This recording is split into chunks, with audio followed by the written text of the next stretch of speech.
Not too many surprises. The also not one that we see every time, but no surprise on Bank. Nice opener for Milon there as he gets P4. Wheels around and manages to find a pistol onto Mowgli as well. Taking a few leaves out of the book of Rogue, specifically D-Peck, Biggie T, better known in some circles.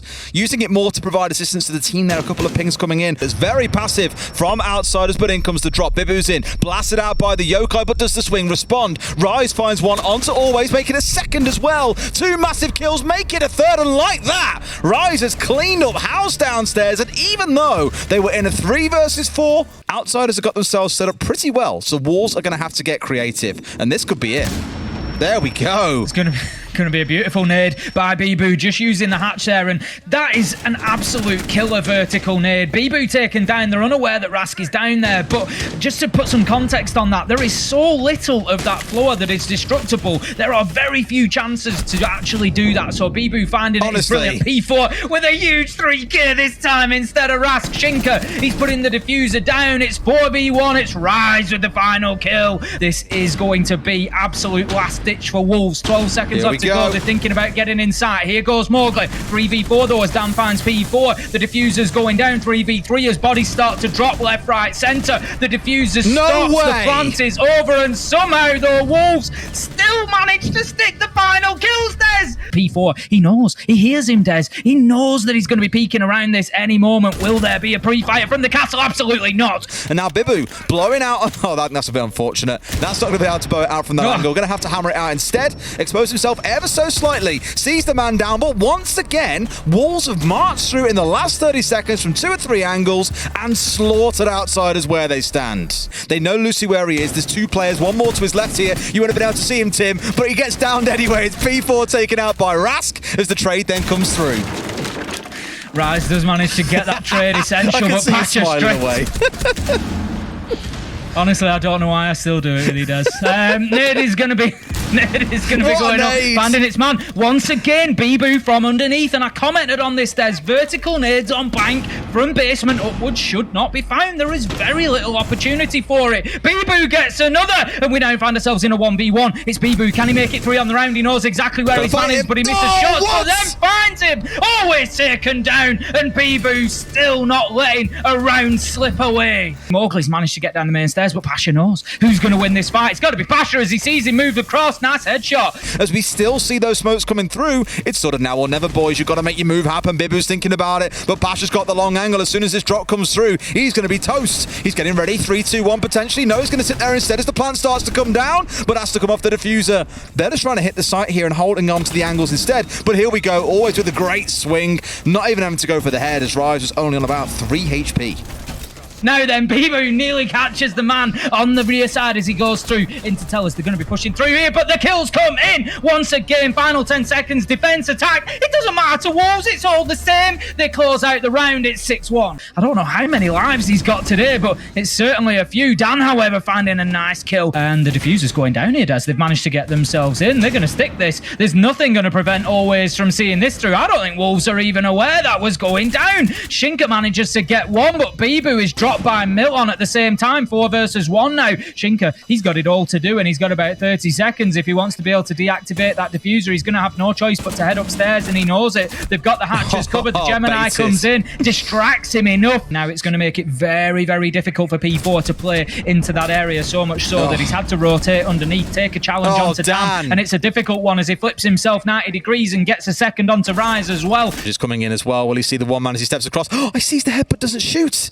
They're working their way in through Janitor. Turns around and finds one, but can he get the turn and burn on towards Janitor as well? No, he can't. 2 or 3 angles being shot at by the same time, and Bibu, all that stands between outsiders and their 3rd round, finds one man, but has got to keep himself so carefully tucked in here. They know exactly where he is. Diffuser's planted, well played from outside. In a 3 versus 3, P4 could be in a critical position to end this round. 13 seconds left to go. Pasha takes the drop. Gonna try and get that diffuser down. Dan manages to find one. Bibu onto Rask though. 2v2 now. 6 seconds left to go. The diffuser's gonna have to be stuck. Here comes P4 on that critical position. He doesn't get the man before the diffuser goes down, but with only 1 left, this is going to be a difficult job for Dan. Do they know they're going to get away with it as well? P4, do pros fake. He's sticking it the whole way through. Will Dan be there in time? He sprays through, but can't get away with it. Wolves get the defuse in what probably should have been an outsiders round, and they take the 3 points. Hello, Rise, my French friend. How are you doing today, Sacré Bleu? How are you doing?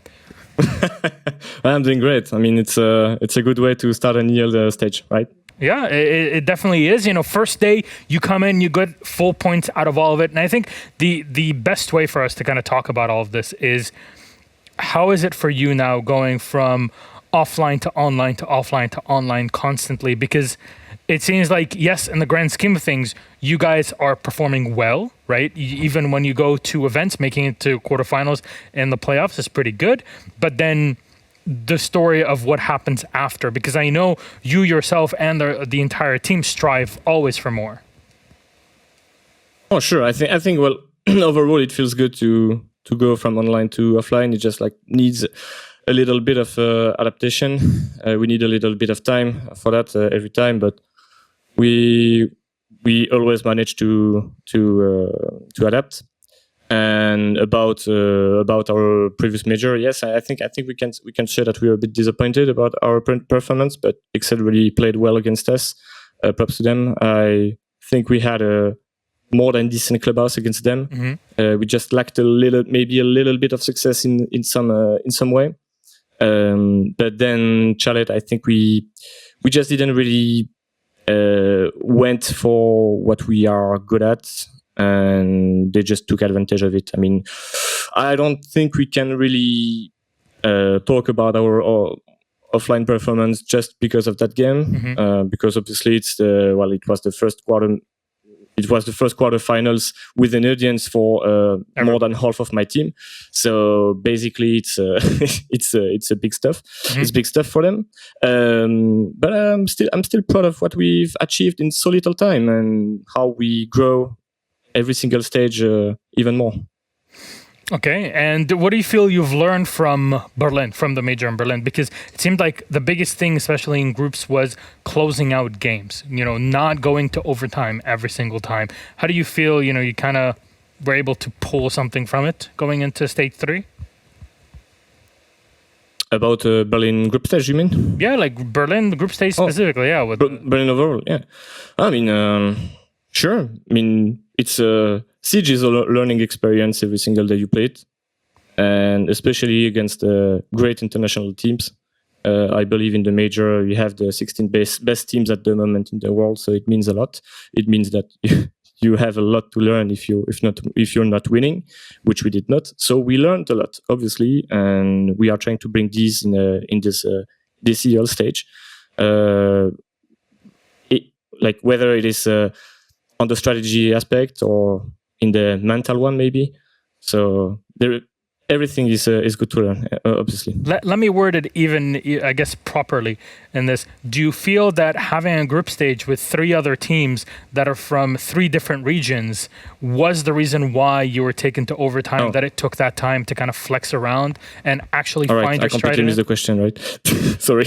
No, go ahead. I didn't even finish it, but I found like, okay, let's really dig into it.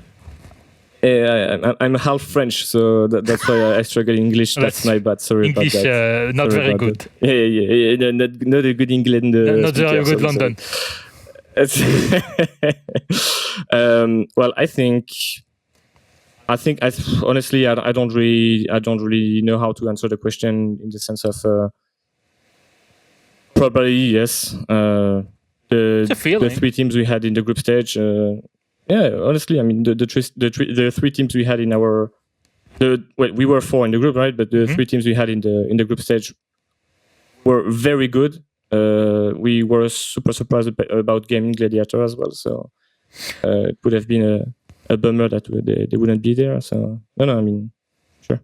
What about today versus Outsiders? Of course, you start off with a victory. You get all 3 points. You feel that Bank was the place for you today? Sorry, can you repeat, please? I didn't hear. It's the first day of the stage. Today, you know, you start off, first day, you're playing Outsiders, you go to Bank, you get the full victory. Was this really the map for you? Because I saw Club and Bank, and I'm thinking, okay, it could have been either one of those, and it really could have, you know, had an impact in my case. Sense. No, I think Bank was good for us. I think they have a new roster, so they obviously need to go on a map that both players feel comfortable on. We did the math. between what we know about them and their previous team. So it was obvious for us that we would end either on one of these three maps. And the 3 maps for us, to be honest, were really good. So especially against outsiders. So no, I mean, we did expect this map, and we were happy to play it against them. Good, very, very well. Finally, then. a good question I can answer. I mean, honestly, look, for all those out there that are thinking, oh, he's French. No, he is as Belgian fries, okay? This is Rise you have in front of you. That's all you need to know in this case. So to wrap it all up, Rise, you get the victory, you get the 3 points. How do you feel now to start off the stage, and what would you say to the fans? Well, we're feeling very good starting this stage, as I said. And it's also possible because we've met.